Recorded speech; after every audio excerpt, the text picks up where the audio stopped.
This is chapter 52, Rukmini's message to Lord Krishna, of the 10th canto, Krishna the Ranchor.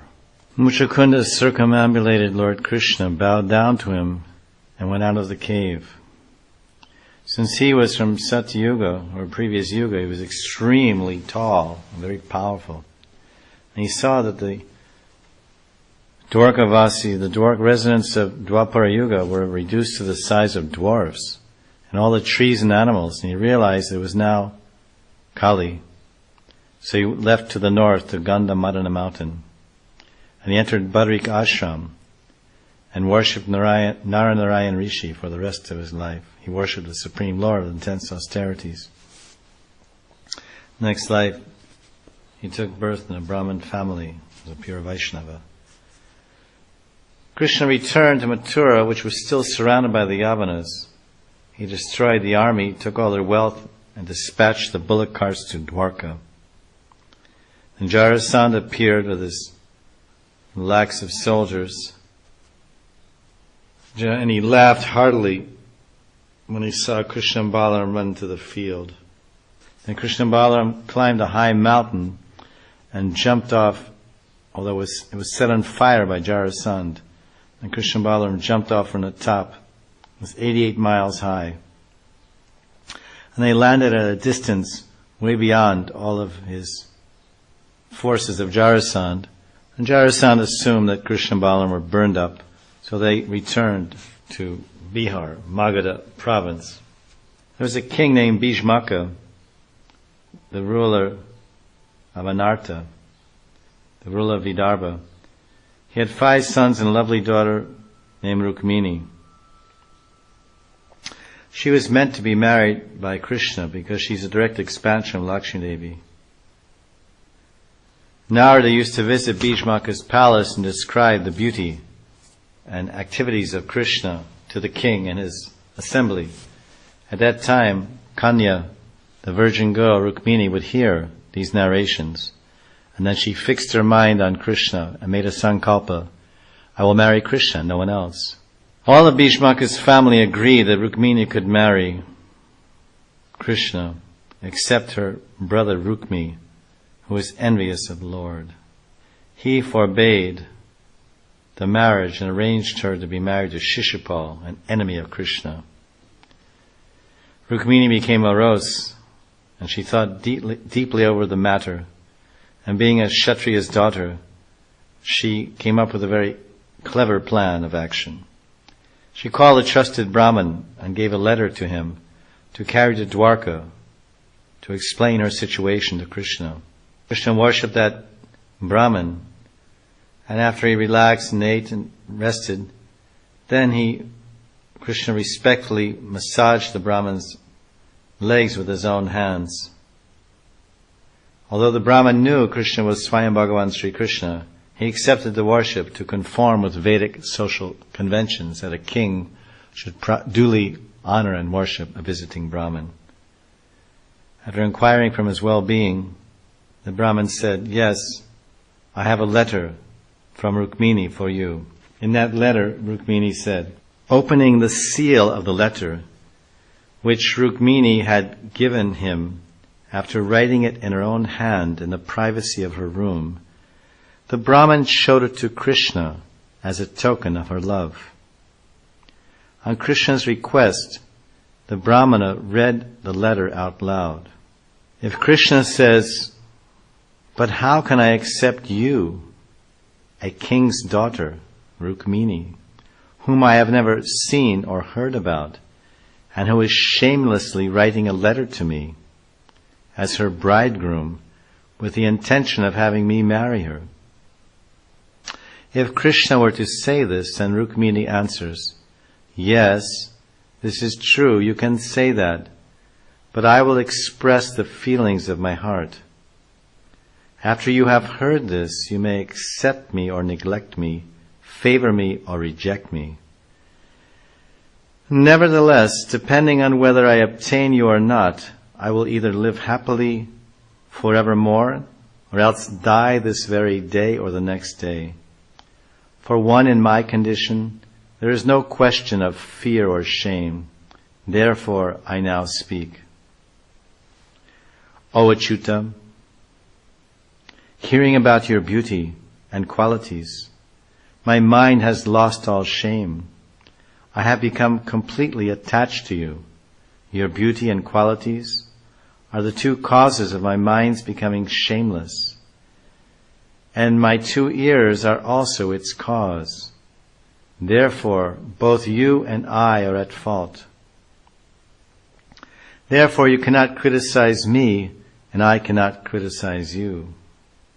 Imagining that Krishna may respond by saying, other men can have attractive forms and qualities, so why do you find fault with them?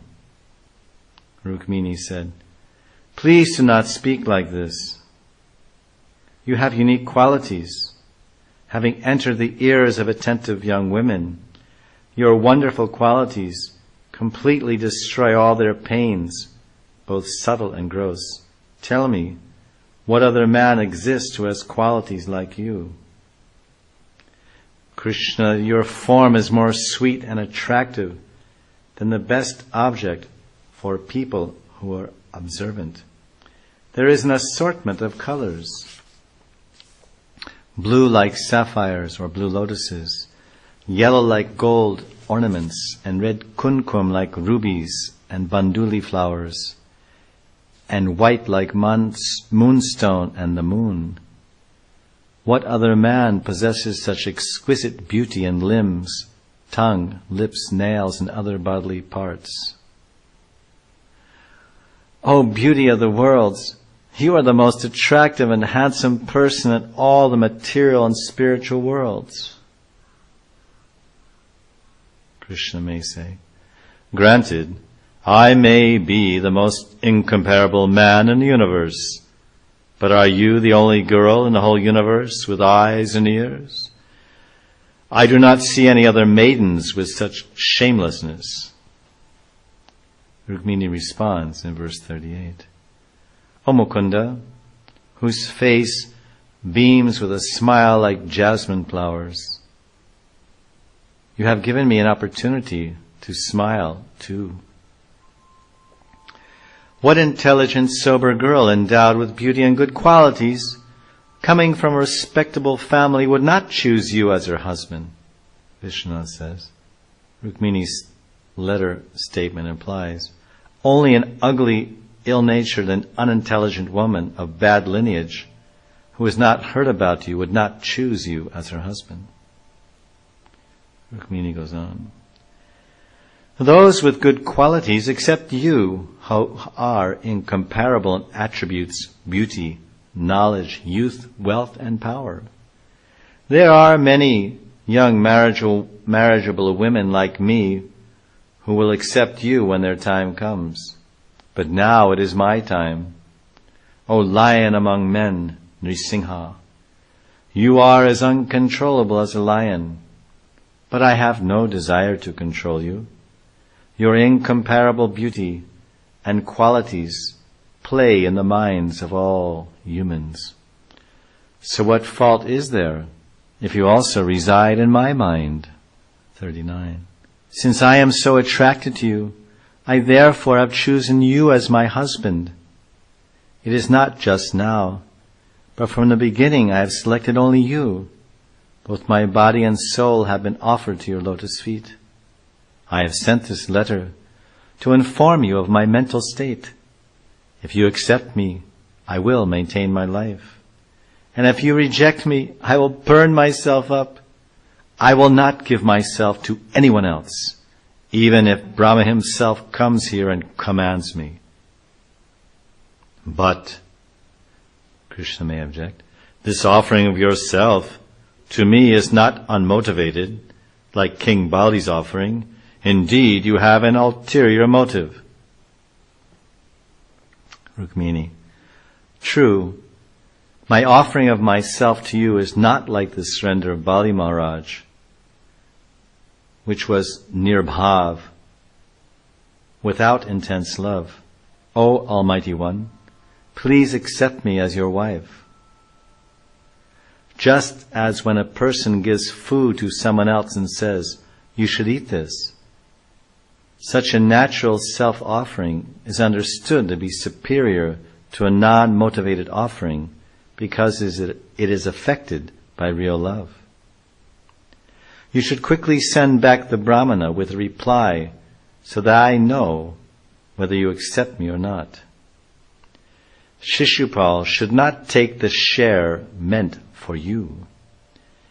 If Shishupal suddenly comes and touches this body, my hope of attaining you will be destroyed, and this body will be burned to ashes in the fire of separation from you. My fear, however, is that you will lose your prestige if Shishupal comes and takes your share like a jackal stealing from a lion. His impudence towards you will be broadcast everywhere. Rukmini says, Ambujaksha, O lotus-eyed one, it implies that at that time, even though my body is on fire, burning in separation, because I have not attained you, I will not experience any pain, because I will be meditating on your soothing and cooling lotus eyes. Text 40. O most difficult to attain person, you cannot be obtained simply by the good acts of one's birth.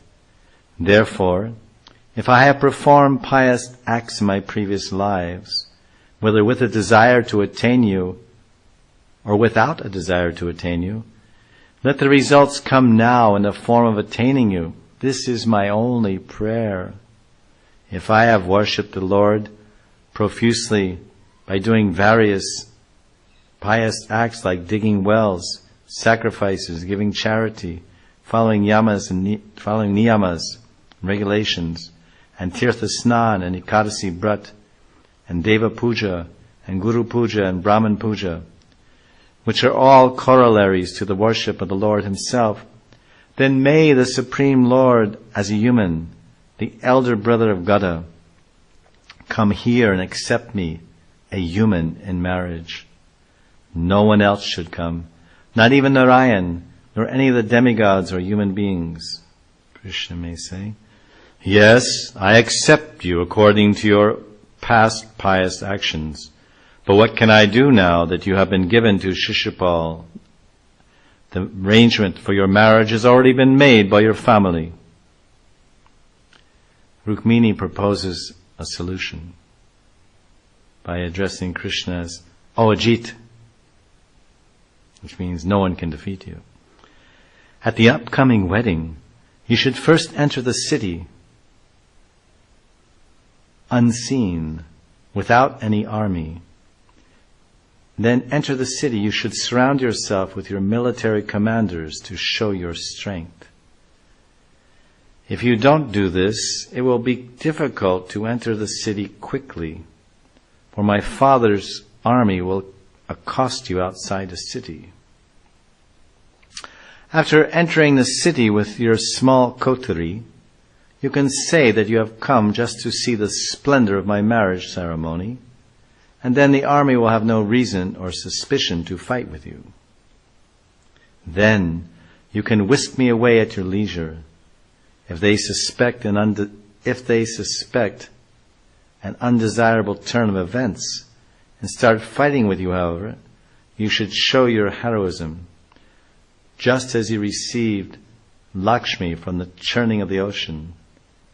Then you should forcefully kidnap me, the reward for your show of strength. Krishna asks, certainly I will destroy the military force of Shishupal and the others. Yet in kidnapping you, who live in the palace's inner sanctum, won't I have to also kill your relatives? Rukmini cleverly answers, there is a temple of Durga outside the city. You can easily kidnap me from there without killing my relatives. Krishna said, Princess, you may say that, but how can you get my mercy without having performed pious acts in the past to attain me. Rukmini replies, in order to attain you in a future life, in this life I will practice celibacy and austerities. If after one lifetime's penance I do not attain you, then I will continue doing penances for even 10 million lifetimes. I can never give up my desire to attain you. And if you tell me that there are many contaminations in me that prevent me from attaining you, then let me dispel these with the dust particles of your lotus feet, which are obtained by performance of great austerities. Great devotees like Shiva desire to bathe in the dust of your lotus feet in order to destroy the root of their ignorance. I will also destroy all my contaminations by bathing in the dust of your lotus feet, which I will attain by austerities. If I do not attain your mercy, then I will give up my life by fasting. Krishna, what will you accomplish by that? Rukmini, I will give up my life time after time for hundreds of births until I attain your mercy. Concluding the message of Rukmini, the Brahmin said, O my Lord, I swear that I have not revealed this message to anyone, since that would embarrass Rukmini. It is not necessary to consult with the Yadus, because you are the Lord of the Yadus, Yadudev, and the source of their intellect. After considering the matter, you should immediately do the needful. Grantaraj Srimad Bhagavatam Ki Jai. Jai Jai Shri Radhe. Jai Jai Shri Radhe. Jai Jai Shri Radhe.